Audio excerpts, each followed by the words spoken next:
It was a cold, rainy night. The clock showed 11:45 p.m. when Anaya sat alone in her dimly lit apartment, the sound of thunder echoing through the walls. Her mother had passed away a month ago, and since then, silence had become her only companion. As she worked on her laptop, her phone suddenly buzzed. An unknown number flashed on the screen. Half asleep and irritated, she picked it up. "Hello?" she said softly. There was no reply, only the faint, crackling sound of static. And then a familiar, trembling voice whispered, "Beta, it's me."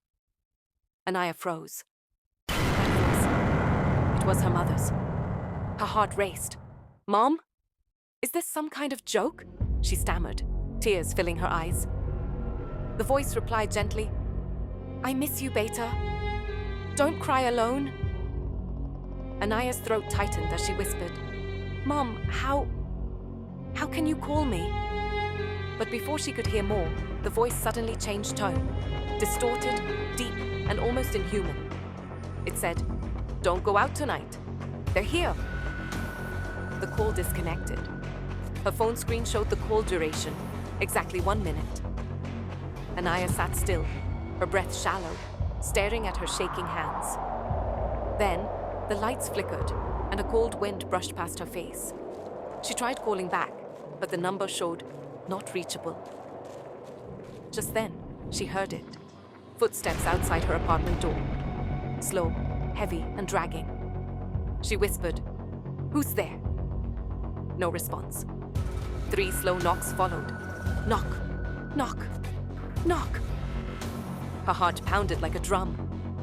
Gathering her courage, she took a candle and opened the door, but no one was there. The corridor was empty, only darkness and rain. But as she looked down, she noticed something. A single wet footprint on the floor, leading into her house. She stepped back, trembling. Suddenly, her mother's photo frame fell from the wall and shattered to pieces. Behind it, written in red letters, were the words, "Don't trust the mirror." Anaya turned slowly toward her dressing mirror. Her reflection stood still, but something was wrong. Her reflection was smiling, even though her real face was not. Her breath hitched. The reflection tilted its head and whispered, "You called me back, remember?" A sudden flashback hit her. A week ago, in her loneliness, she had followed a spirit-calling ritual she found online. It said that if you light 3 candles at 3 a.m. and call your loved one's name 3 times into the mirror, their spirit might appear. That night, she had whispered, "Mom, please come back." Now she realized the voice on the phone wasn't her mother's. It was something else, something she had called by mistake. The mirror rippled like water, and before she could scream, her reflection stepped out of the glass. Pale skin, hollow black eyes, and a smile that sent chills down her spine. The lights flickered violently, the room shook, and Anaya fell to the ground, screaming, as the reflection whispered in a low, haunting tone, "You opened the door. Now I'll live for you." The screen went dark. Hours later, the morning sun rose over the apartment building. Neighbors heard soft humming and the sound of tea being made. When they knocked, Anaya opened the door, calm, smiling, her eyes strangely distant. "Are you okay?" a neighbor asked. She smiled wider and said softly, "Mom called last night. She's home now."